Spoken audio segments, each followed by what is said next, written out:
Thanks for joining us for this Q&A sort of experience after this rather distressing movie. I think the way we're going to do this is we're going to do just brief introductions and then maybe talk a little bit about what our first impressions of the movie were, and then kind of throw it open to you guys so that we can have an open and honest dialogue about this. Certainly for myself, my name's Carla Garrick. I'm an activist and a writer. I've been working on police militarization issues for a long time. I'm actually originally from South Africa. So I grew up in a police state, so I've always been a little probably more hyper aware of these kinds of issues than maybe the average American is. For myself, I think after 9/11, when I really started to see, when I was living in New York City, a true sort of police militarization presence. I'm talking about being searched on the subway to go to work in the mornings, coming around corners and seeing police officers who were in military uniforms with assault rifles, with German Shepherd dogs. That really sort of started to make me wonder about what was going on in America. I actually had the honor of meeting Sheriff Dubs a couple of years ago when they did the short version of this movie. He's actually as cool in person as he seems in the movie.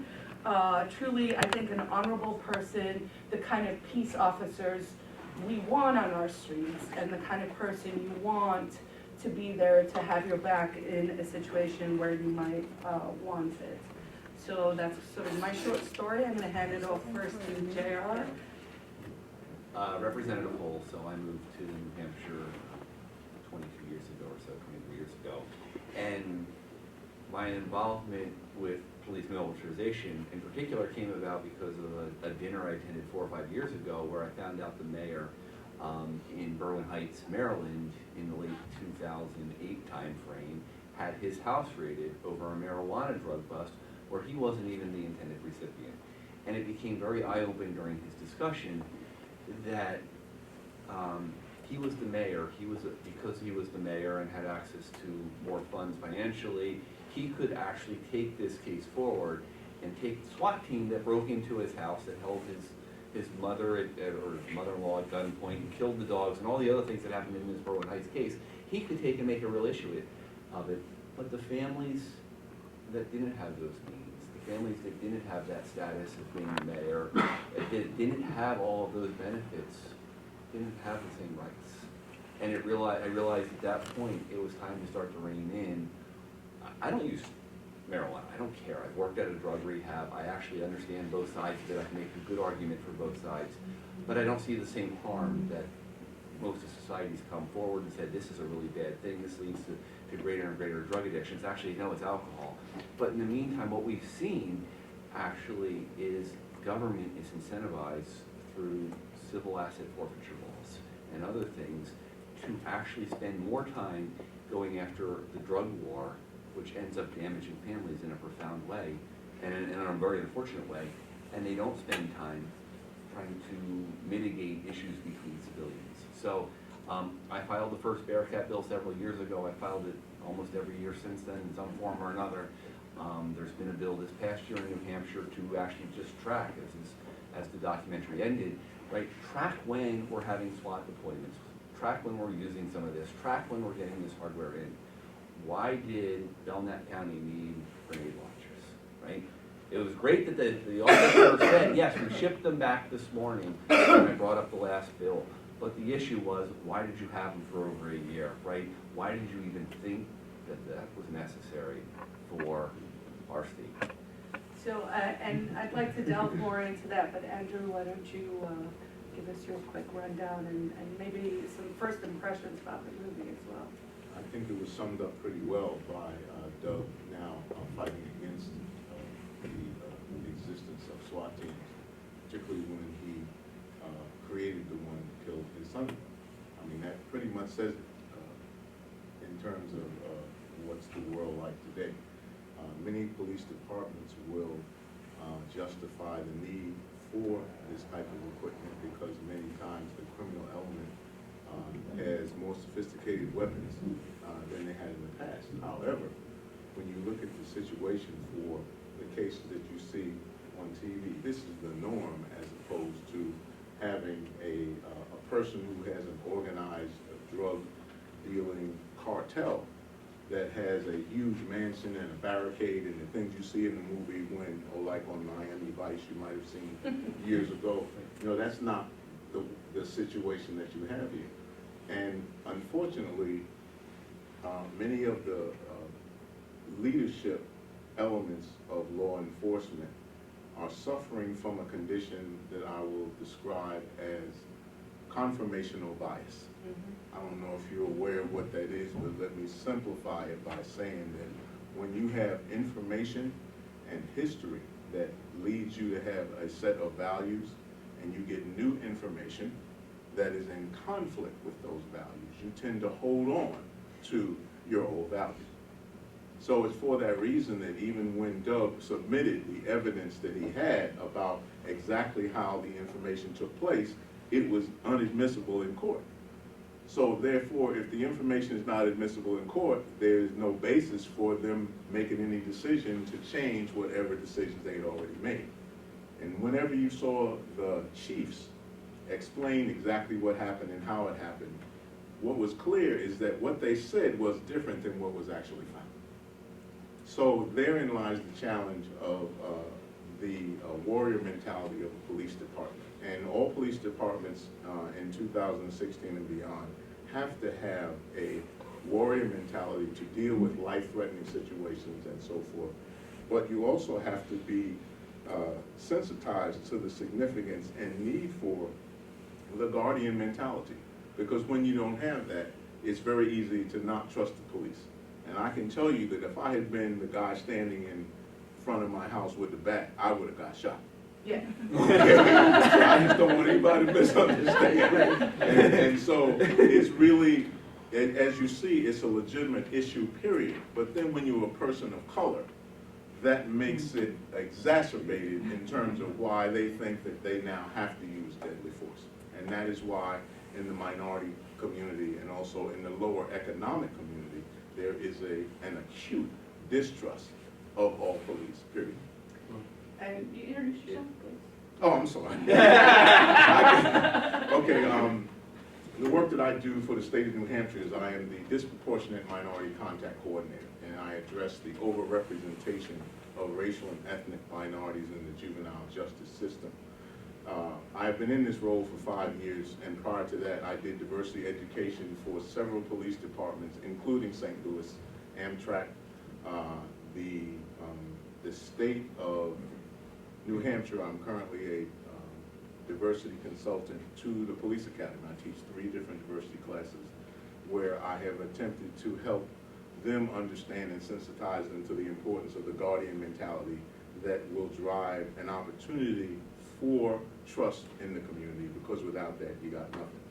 So, Andrew, I want to ask you, when you say the guardian mentality, do you mean, you know, this movie's name was Peace Officer? Correct. So, as most people here know, there was this shifting after the 70s, right? Mm-hmm. Before that, it was kind of, you know, like a little more Mayberry, less Fallujah. You know, we had peace officers, and part of their job was sort of de-escalation. It was, you know, having, you know, trying to solve a problem and primarily without violence, peace officers. Then we had this sort of shift over time as we also start to see the militarization of the police, which is really coming to a head now because America is at war with a good portion of the world, and you know they need to do something with the machinery, to the shift of law enforcement officers. So there's this idea of peace officers, peace, law enforcement, which is we're going to write these rules and we're just going to enforce these rules. We don't like people who smoke marijuana, we're going to go after them. So when you talk about guardianship, do you mean more peace officer-y? Well, the peace officer per se is really the guardian mentality, because what they are seeking to do is to maintain and keep the peace through rapport, relationships, and sensitivity to the issues and challenges of the community.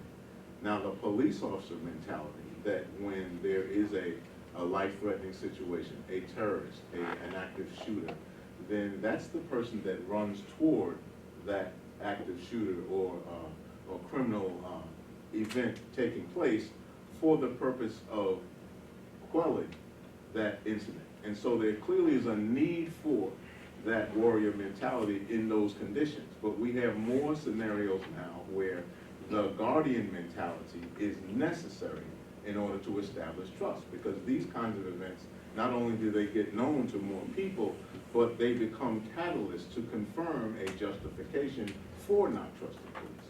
Well, and JR, I'm gonna let you jump in a second, because I want to talk about, maybe some of the solutions and bills and stuff. But I think it's very important for people here to understand, the story came out of Utah, it was sort of set in Utah, it was stories about Utah. Don't fool yourself that this is not happening in New Hampshire. So I was doing, and this was very, very cursory research, which sort of involved going to the AG's office press release site, because they will give press releases every time they say whether a shooting in New Hampshire is justified or not justified. And I just did a search for justified shootings. To give you an idea, and we'll talk about the Bearcats, I think, a little bit. In 2011, which was the last Wikipedia entry I could find where there were lists of shootings, there's also a reason for this. It's hard to find this data, which is a problem, and it's probably one of the things we should be looking at. But I was surprised, 2011, in Sweet Home, New Hampshire, we had 5 fatal shootings by police officers, killed 5 people in New Hampshire. Every single one of those people was mentally ill. I mean, one was like naked and running down the street, one was like crazy suicidal. So in all 5 of those instances, all 5 of those shootings were ruled justified. So that means we have a question about transparency and accountability. In 2014, right here we're in Concord, but in Manchester, a grandmother was shot during a DEA raid.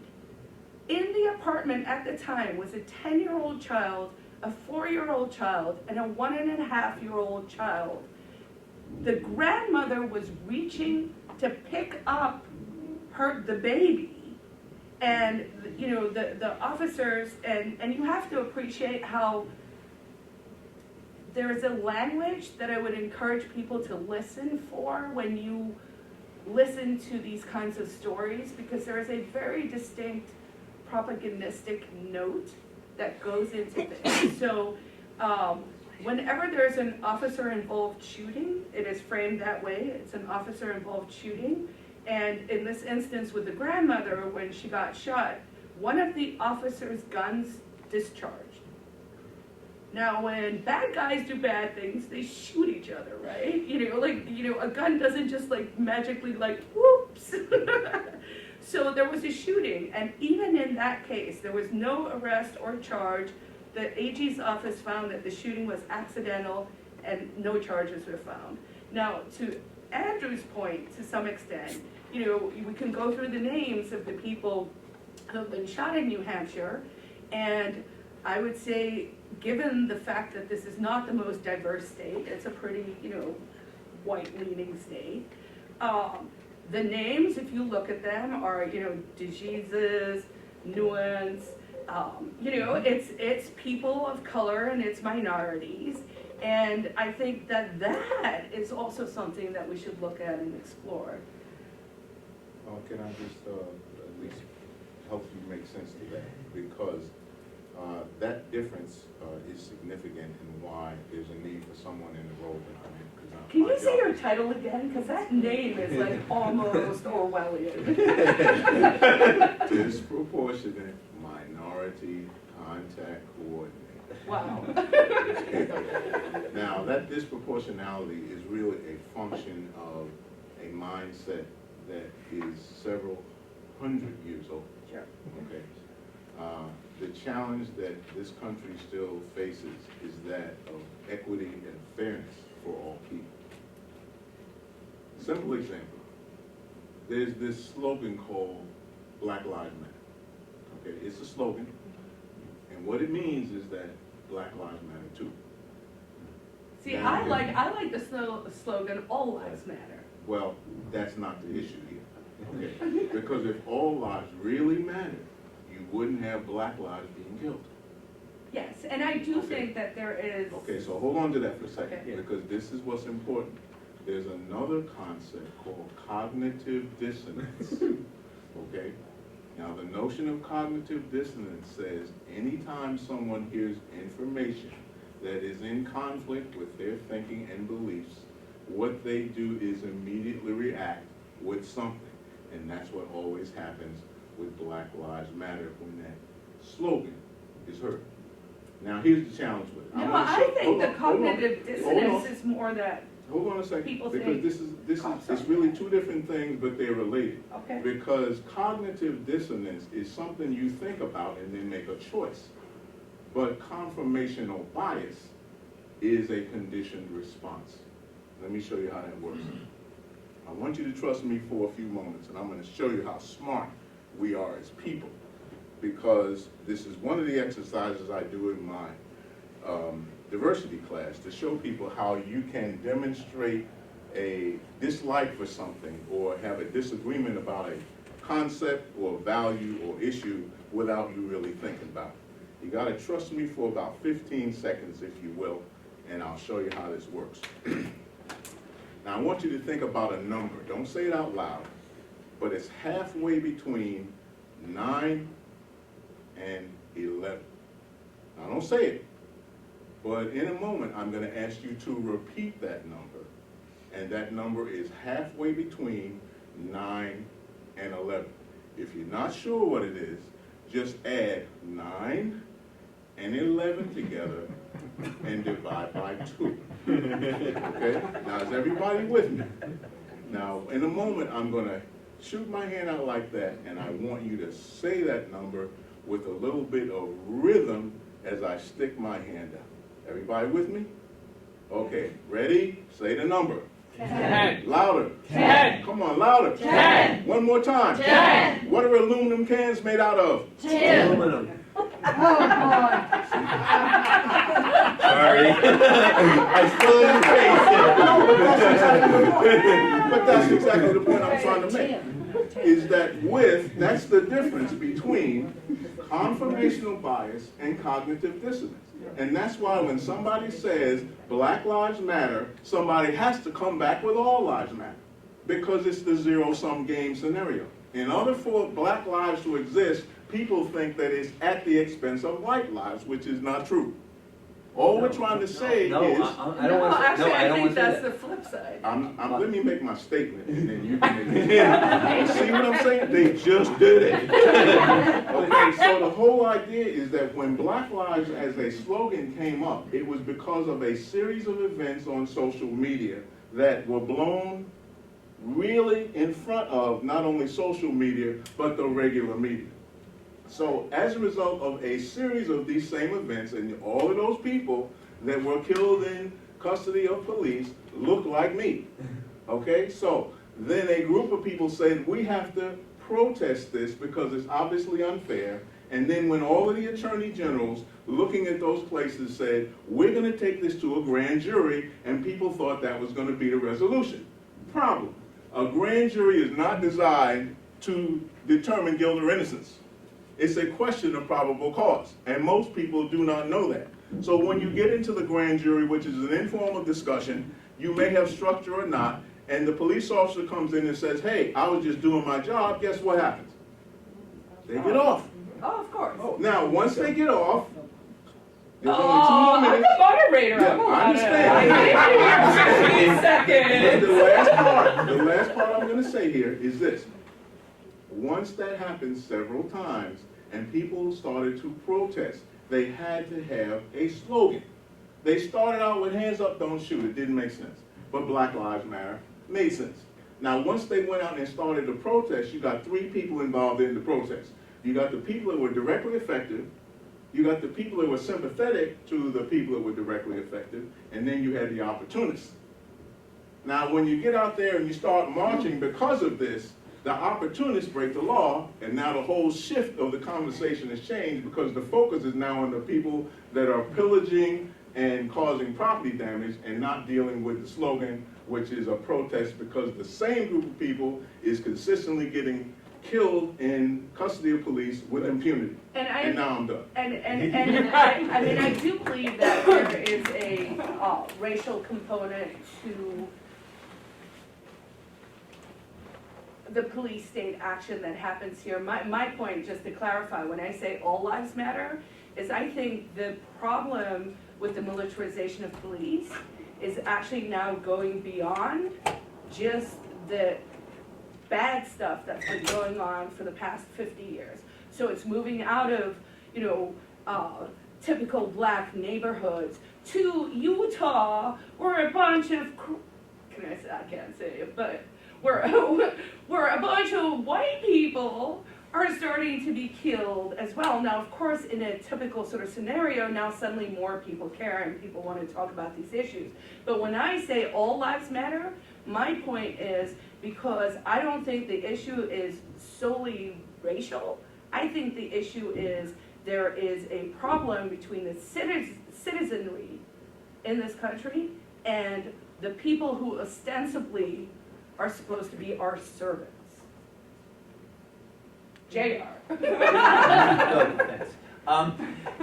So I think the difference, let me go back to the Black Lives Matter versus All Lives Matter, because as you mentioned in your example, right, some people are sympathetic to the fact that we currently mistreat minorities and lower social and economic classes very differently in all sorts of the criminal justice system, right? Very differently than we do those from white neighborhoods and wealthy neighborhoods. Unfortunately, we have Berwyn Heights, justice for the wealthy. And unfortunately, that was one of my slogans that we talk about this. And I'm very sympathetic because it's very unfair. There's clear evidence from the prison population that minorities are subject to more criminal arrests. Not because they do more wrong, but I think there's an actual focus on going after them because they can win those cases where they can't win the case for the white-collar guy making $250,000 a year because he's going to hire an attorney and get off. So they don't bother to prosecute those cases the same way. Those are just dismissed out. They don't put those people in jail. Justice for the wealthy. So I am completely sympathetic with the point you're making, and I think you'll find within this group here, you've got some of your strongest allies that say, we've got a problem, let's go fix it. Bearcats, right? The bill that's been through, it was nicknamed long before this became the peace officer movie about the peace. It's the peace, right? It's the peace bill, right? Police equipment and community engagement. Engagement having the double meaning of how we talk to people and interact, but also meaning the military term of engagement, meaning battles, right? We are equipping our police to be on the battlefield, and that's wrong. We've got to stop doing that, okay? Because the tactics, the equipment starts to breed a set of tactics. The tactics then start to make everybody look like a nail, and they're the hammer. And that's not working. We used to teach our police officers how to de-escalate something. You've got a conflict between person A and person B, how to get in and put themselves as kind of a shield to both parties for the purpose of de-escalating and coming out with a peaceful resolution. Although some of those tactics are taught, those are not emphasized, like put on the shields, put on the body armor, outfit with the 308s, and send them in. And I mean, we saw that in the movie, right, where the father was trying to help de-escalate the situation. He was removed from the interaction with his son outside the car. You can only imagine his sort of guilt that he must feel if he was like, oh, if I had only not really obeyed that order right there, all of this could have gone a different way. And then when he tries, Brian tries to get out of the car, and they're like, no, now we're going to change the rules again because, hey, we've got way more rounds that we still need to shoot. We're going to taser him in the ass, like through a fence while he's down already. And for those of you who are like movie buffs and documentary buffs, there's actually a wonderful documentary on Netflix about tasers, which is sort of also this becoming this silent killer. It's supposed to be this non-lethal weapon that is used. Most of the tests for tasers have only been done at less than a second shots. Police officers now routinely use these in what they claim are cases of not using deadly force. So, hey, you know, I didn't kill him, I just tased him 20 times. But we're starting to see that more people are dying. Primarily, actually, the science behind it is the shock. You know, if you get tased 2 or 3 times, your lactic acid actually starts to escalate, and that can cause your heart to basically stop.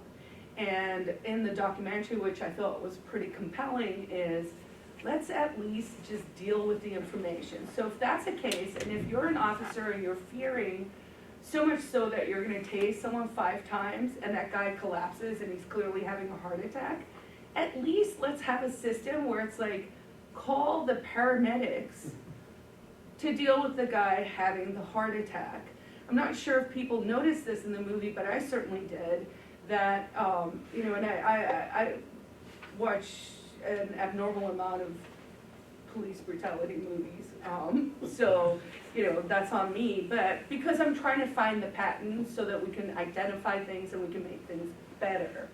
And, you know, if you hear audio when an officer shot or officer down, I mean, the guy barely hit the ground and they're calling the medics out. There was that very short clip in the movie with the guy with the golf club who came out, and they shot him. They didn't even look if he was alive. They kept going through the maneuver down the corridor, came back and was like, oh, yeah, he seems non-responsive. We should like probably call someone. I mean, they just shot someone 3 times in the chest while invading his home. So I want to talk about, because all of this is childishly depressing to me, but Another question for the group? yes, we want to take questions and then talk about some solutions maybe. Okay. Anybody here know what a super soaker is? Yes. Yeah. Okay. Have you ever had, anybody use one? Okay. Once you filled it up, what were you thinking? Just want to empty it. Thank you. That's the problem that police officers have with the Bearcats Yep. and the assault rifles. Yes. Because what they're told is if you don't use them, You're you're gonna gonna lose lose them. Okay, so any narrow, marginal scenario where they can pull those things out and kind of let people know they got them, that's why that happens. The reason why they're not here is, I pointed to you in the part of the film when they said that the police fundamentally Yep. do not trust the community. And so when in doubt, they will use excessive force. And as a result of that, even though lives are lost, doesn't matter what color, they then end up in a situation where the grand jury will exonerate them because of the whole model associated with the grand jury process. And the thin blue line just gets brighter and brighter. And the grand jury really is designed to return the verdict that the prosecutor wants. Yes. Thank you. So, and that's a conflict of interest, fundamentally. Yes. Okay, and that's why you have what you have today. So unless and until, and only California is the only state where when you have these conflicts between police and community, they're using a different judicial process to address it because they know if it goes to a grand jury, I can tell you already what the outcome will be, regardless of how egregious it is.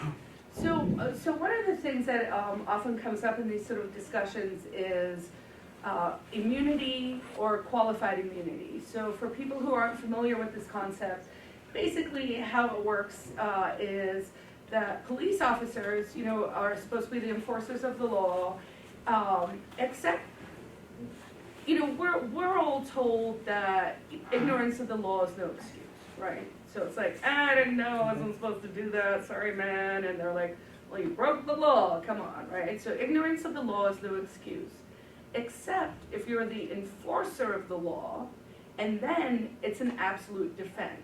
So if a police officer breaks the law, they get immunity in a way so they're not held accountable. So not only do we have sort of the AG level or the grand jury level where people are saying, we're gonna let them off, whatever. It's also, even when it goes to a trial, they'll say, well, we didn't know, so sorry. And in the cases where there's an actual judgment, it's not them paying personally, so they're not paying a personal price. That cost is paid by the taxpayers. So, I was involved in a lawsuit. I got arrested in 2010 for filming police officers. This was kind of before Ferguson and all these things where these questions have really started to bubble up on a national level. And I took it all the way to the First Circuit in Boston, and I prevailed. And what I'm most proud of in that case is that the 3 court justices found, you know what, no, you're not gonna have qualified immunity in these cases anymore. If you film a police officer, and really my only goal was to bear witness. If, people have body cams, if you have the dash cams, you're in a situation where at least you can say, here's something that like all of us can at least look at and try and say, okay, what happened? But we know that in certain situations, and I would say more frequently than it really should be, police officers lie in their reports. We definitely saw it in the movie. I definitely saw that in my own case. I'm a former attorney. I certainly saw it in cases here and in South Africa. And so, what do you think about getting more body cams or more? So, for those watching this film, there was a bill in this year to outfit the New Hampshire police officers, state police in particular and others, right, with cameras on their bodies. There's good and bad about that. For every SWAT raid, it makes sense. I mean, you now put police officers, right, especially with all these no-knock warrants searches, where they're going into someone's home, complete invasion of privacy, and we're seeing from the footage in the film that clearly this gives some level of evidence of what the police saw and did not see and how they reacted so that we can go after them civilly. My concern is it also goes in the invasion of the Fourth Amendment when you just start having every police officer walking down Main Street in Concord filming everything that's going on. Now what do I do with this footage because I can go back and review that? Now I'm going to claim that person, that citizen was violating the law because he was parked the wrong way, or who knows, he did a U-turn and now I have evidence to prosecute him. So I do have concerns about filming citizens as a whole, but I do want to make sure, the camera should be aimed at the police, not aimed at the citizens. And there's no way to easily do that, although dash cams for police officers that are filming what the officer is doing while he's pulling someone over are actually really valuable. Same thing is true in a SWAT raid. And so sometimes you don't want to be too simplistic, but I'm like, could they just make a rule where it's like we can't do SWAT raids at night? Right. Like, let's just start there, or be like, why can't you just serve warrants on the dude at his job? Or, and as I said, I researched this a lot, and part of it is actually there's an addiction to the adrenaline rush, right? There's several things that are happening. One is that as the police militarizes, they're actually also those ranks are being filled by veterans.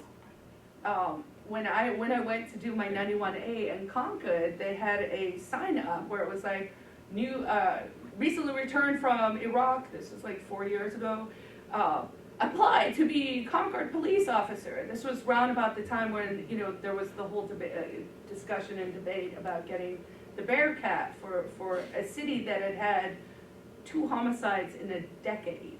And there was one other shooting, and that was one police officer shot the other one during the training. Well, and so we go back to Greenfield, and if I recall, right, a small, very small town in New Hampshire, which is, we're going to do a no-knock warrant, we're going in for drugs, and lo and behold, the chief of that town is killed accidentally. And I'm not trying to disparage the chief, right, but that entire policy decision set that chief up for failure caused his family that loss, okay? Caused the family the loss of the individual at that home. That was a disaster, not because of the execution, but because of a poor policy from the legislature. It's time to stop with this, and whether it's But the poor policy is what, the no-knock? no-knock warrants, it's time to stop those, right? The reason they instituted it was because they didn't want people flushing the evidence down the toilet. Well, okay, we're worried about losing evidence, but we're okay with murdering people? That makes no sense. Let's come up, okay, risk losing the evidence, okay? You're gonna find it in the septic system. You could, Matt. there are ways, but. Dumb can. But there are other ways to deal with that, okay? Let's not put additional lives at risk, especially when we're talking about minorities being subject to more of these no-knock raids than upper white class, okay? This is, what was the title again? Disproportionate something or other? I want to see the English version of that, right? Which is. Disproportionately.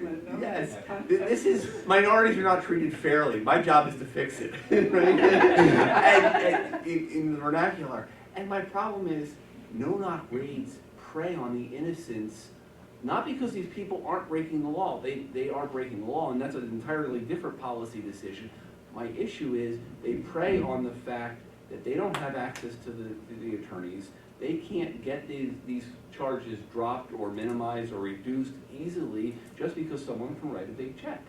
Back to my comment earlier, which is we have a system that's justice for the wealthy. And if you have access to enough digits in your bank account, you're fine. But if you don't, you're gonna be in the sun. Where are we currently on the bill that you mentioned? So I think the Bearcat bill came out and was killed on the floor last week, or not last week, a couple weeks ago on a roll call vote. So we have a study committee. The study committee is still meeting. They're due out a report by November this year. We need to show up whenever there's a hearing. Unfortunately, as the sponsor of the bill that got turned into the study committee, I have yet to be notified of a hearing. So they come and go without me being notified, and there's an issue there that we need to solve somehow. But ultimately, we need to show up and say, we want reporting of all of these. I think the first step to getting rid of no-knock warrant raids, okay, is I want a reporting of all of this. I want a reporting of all Bearcat uses. I want a reporting of all SWAT team. And I believe there was a bill in to deal with that reporting, and the AG and the New Hampshire Association of Chiefs of Police, all these agencies and departments and paramilitary police groups came out and said, no, we can't have this. You know what? It's time to start reporting. The life that you killed that was innocent is worth just as much as your police officer, and we need to take that into account. All lives matter. It doesn't matter your skin color. It doesn't matter your economic background. It doesn't matter your role in society. All of us are equal. And in the lower economic community, regardless of the demographic of that community, you usually have a very high street culture, drug traffic kind of a situation. The thing that people miss is that the people in that community do not bring the drugs in. They don't have the resources, the tools, and the vehicles to get the drugs from wherever they're made, which is usually outside of the United States, to the community where they are sold, basically at the retail level. But they are the ones that are constantly chased, rechased. They know where a lot of these places are. The technology of police departments is very, very clear of exactly where you have hot spots in any community. And yet, there is no difference in the approach than it was 15, 20 years ago, because they chased the same people and they lock them up, and as soon as they lock them up, then somebody that lives next door, around the corner, might be cousin, brother, sister, father, mother, they just start right out, do the same thing all over again. They really know where a lot of this stuff is. For some reason, which is unknown to me, they still have the same issues in the same community, and they swear they can't fix it. But if I know where I can go find whatever I want in Manchester, and I'm not a police officer, why is it Well, exactly. I think there has been, unfortunately, there's been a fundamental change in terms of the police tactics on this, and it may be coincidence. It may be that we have some really bad drivers who don't have brake lights and turn signals. Or you may just have some people who are using cell phone technology to say, oh, that car's a car I need to track. This is the license plate scanner, this is being able to pinpoint and locate particular cell phones. Because in the last, 3 weeks, on the front page of the paper, there's been 2 very, very large 10-plus pound marijuana busts that happened in vehicles making turns. I call it more than coincidence. Maybe it's my tinfoil hat or aluminum hat. But anyway, at the end of the day, I've got real concerns that as technology changes, we're going to take the drug war and move it to a different level, that we're going to track and violate all over the place Fourth Amendment rights, because the police are going to be tracking in terms of pinpointing cell phone locations. And we know that's happening. I mean, New Hampshire is actually the only state in America still where license plate scanners are not legal for law enforcement to use. And I think it should stay that way, you know, because there's just a invasion of privacy, and we should be working on some other things. You know, maybe the war on drugs could be de-escalated. Maybe, you know, what you ingest in your own body, it's your own body, you have your own choices. But law enforcement is vehemently opposed to that. Yes. Well, but this comes back to, and the statistic just came out, I believe 2014 was the first year where police theft of civil assets was greater than burglaries and robberies and whatever else combined. Okay, so now we have a governmental organization or political subdivisions, effectively, who are taking assets, and they used it originally. This was the whole purpose of the drug war, was to make sure that this didn't happen, right? Take away the resources so the drugs couldn't go back on the street. But what it's turned into is an alternate income to certain departments, because they need enough money, they want more money. And unfortunately, when we bring up that and we have a bill to address that, and all the citizens are out saying, yes, we need to pass this, well, they're busy working, and the only people showing up to the hearings for the most part are those who are receiving money. So if you show up to one of the hearings on a civil asset forfeiture bill, you're outgunned, no pun intended, 10-1 in terms of the number of people showing up. And all the police departments and all the people in blue uniforms are very much there. Well, You you asked about vested them, solutions? you have vested them. Almost this discussion is too narrow in the sense that the police are a microcosm of society. And politicians have enabled the situation. Absolutely. What you see on this screen has been enabled by politicians. You saw a small vestige of that when they referred to Nixon and Reagan, because I saw another documentary on the Black Panthers, and it was the same thing. They were out to destroy the Black Panthers, even though, and they were somewhat violent, but what they were fighting for is no different than what Black Lives Matter was fighting for now. And you get the same rampant racism going on now that you did then, that you did 100 years, 200 years ago. Actually, it's 4, but. I'm just going back. You were So asking you're about a asking- question of solutions. Yeah. It's a leadership issue.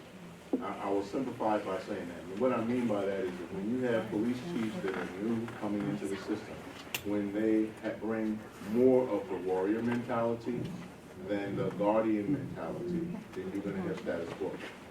Until you have more police chiefs that see the importance of making sure that they establish and do things to maintain trust in their communities by having the demographic of the police department reflect the demographic in the community, to make sure that they don't overreact or over-respond to situations like you saw on the film here. And only at that time will you begin to build trust. All you need is one incident, like any that you saw here, and years of effort to build trust in the community is blown up. Well, and that's why I keep harping on civil asset forfeiture. We, through legislation, not me and the we, because I'm fighting against this. Right? I want to get rid of this civil asset forfeiture laws. I want to be able to say, police can't keep this.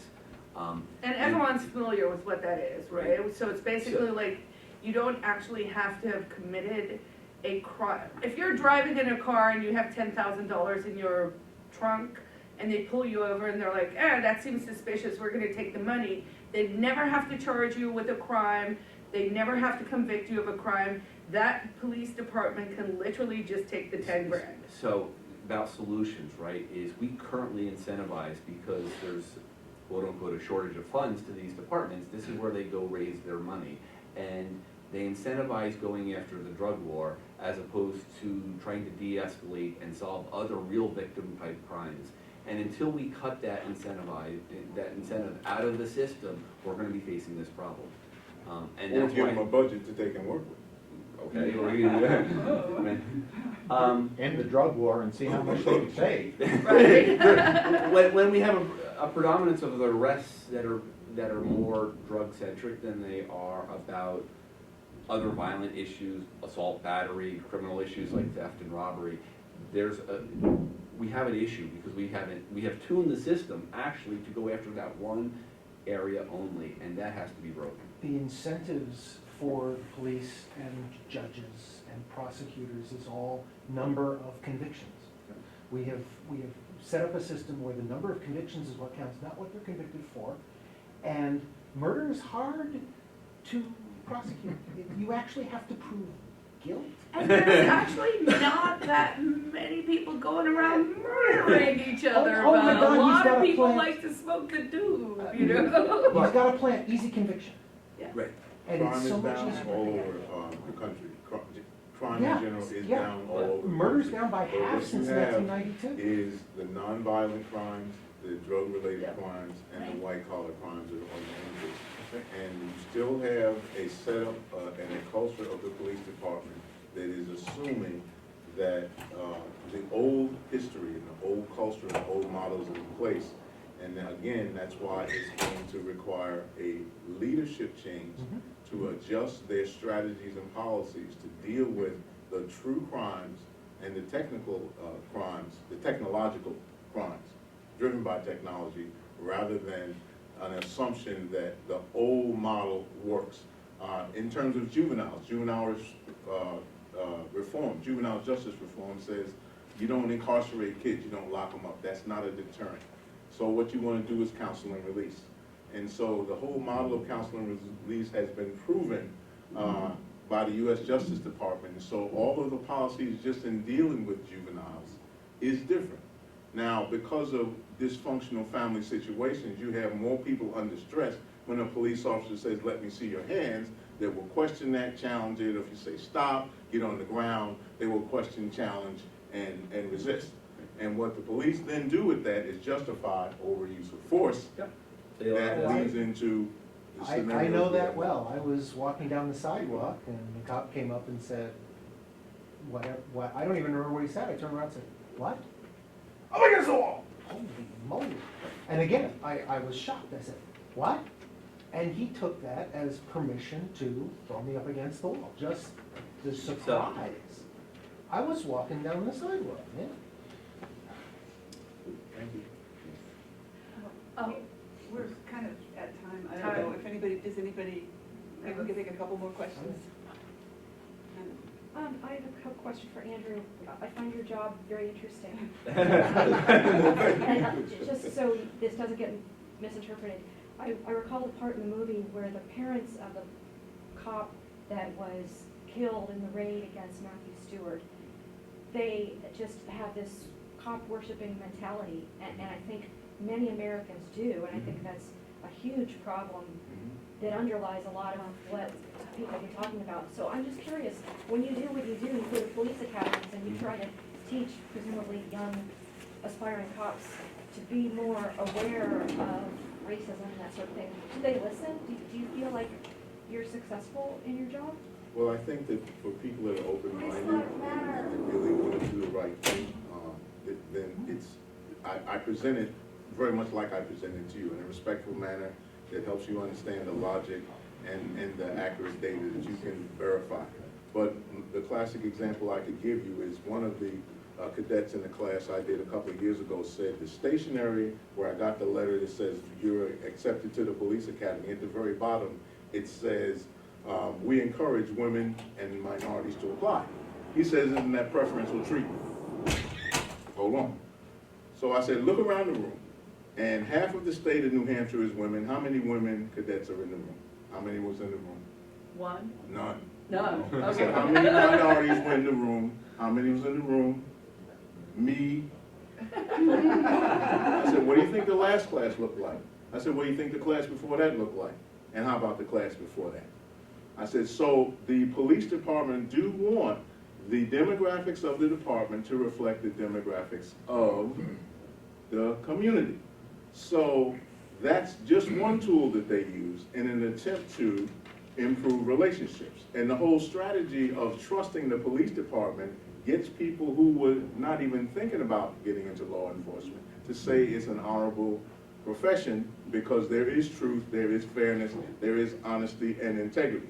So once I was done, the cadet said, I still think that's preferential treatment.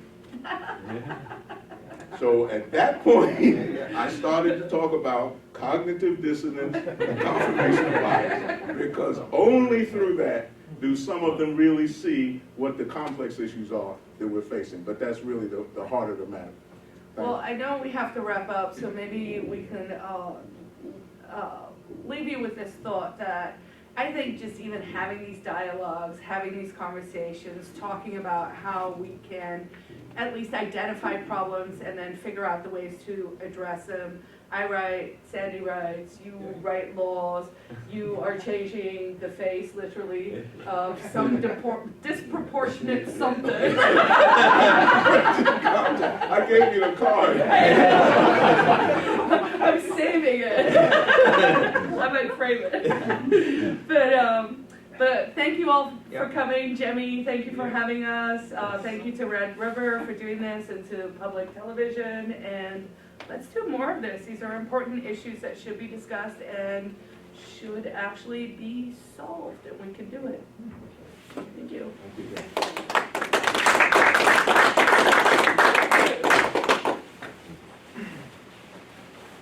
Yes, if I wait, you watch that.